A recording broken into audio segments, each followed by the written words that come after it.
শুভ নববর্ষ, good morning. তো দেখতে পাচ্ছ সকালবেলা উঠে গেছি। আর ব্যাকগ্রাউন্ডটা এরকম কালারফুল কেন জানো? কারণ আমরা নতুন বাড়িতে আজকে শিফট করছি। মানে আমি নতুন বাড়িতে অলরেডি চলে এসেছি, মাও চলে এসেছে, শুধু গাড়িটা জিনিসপত্রগুলো আসবে। তো এখানে কী কী নিয়ে এসেছি দেখো। রিক্সা করে আমি আর শিরো চলে এসেছি, মাও চলে এসছে। আর এখানে রিক্সা করে যতটা পেরেছি জিনিসপত্র আনা হয়েছে।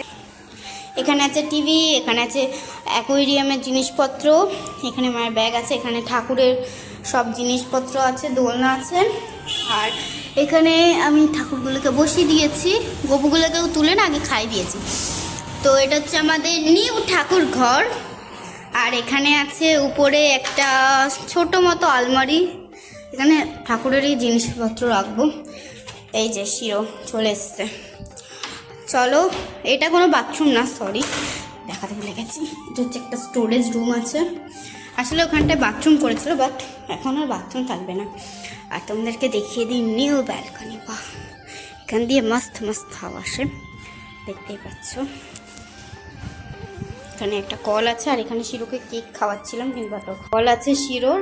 আর চলো, এটা হচ্ছে কি সুন্দর একটা রুম, দেখতেই পাচ্ছ। উপরের এইগুলোর জন্য খুব সুবিধা হবে আমাদের। আর এখানে আছে একটা কবেট মতো, আইও মা, দেখতেই পাচ্ছ।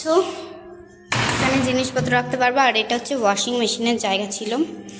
এটা একটা রুম আছে, এটা বেশি। আরে কোথায় উঠেছো তুমি? এটা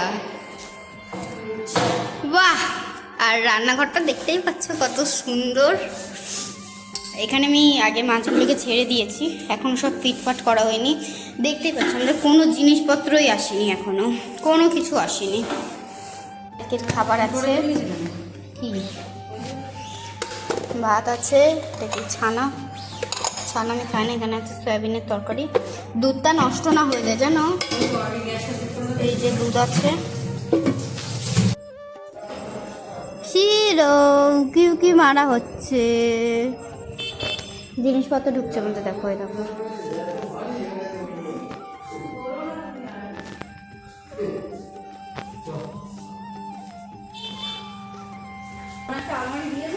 এখনো হাফ জিনিস ঢুকিনি।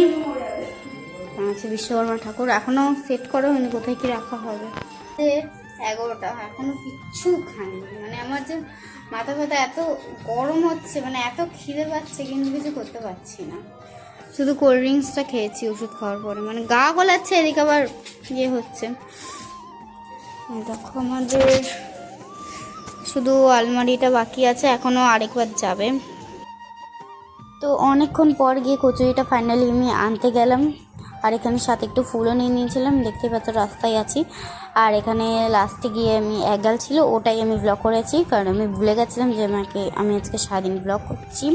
তো আমি তো ভেবেছিলাম এই ব্লগটা প্রচুর লেটে আসবে, কিন্তু না, তাড়াতাড়ি আপলোড করে দিতে পেরেছি, এটাই অনেক। আর এখানে জিনিসপত্র, এখানে আমার ব্যাগ, এখানে হাঁড়ি কুড়ি ঠাকুরের জিনিসপত্র এভাবে ছড়িয়ে পড়ে আছে। তারপর আমি আগে স্নান করে পুজো দিয়ে নিয়েছি সব কিছু রেখে, কারণ প্রচুর খিদে পেয়ে গেছিলো। এখন বাজে 4টের সময় আমি লাঞ্চ করতে বসেছি। আর এখানে শিরোকেও খেতে দিয়ে দিচ্ছি, মা আর আমি খেতে বসে গেছি। তারপর আমি আমার পড়ার জায়গাটা গুছিয়ে নিয়েছি। আর এখানে রেড কালার লাইটটার জন্য না সে ভালো লাগছে, খুবই ভালো লাগছে।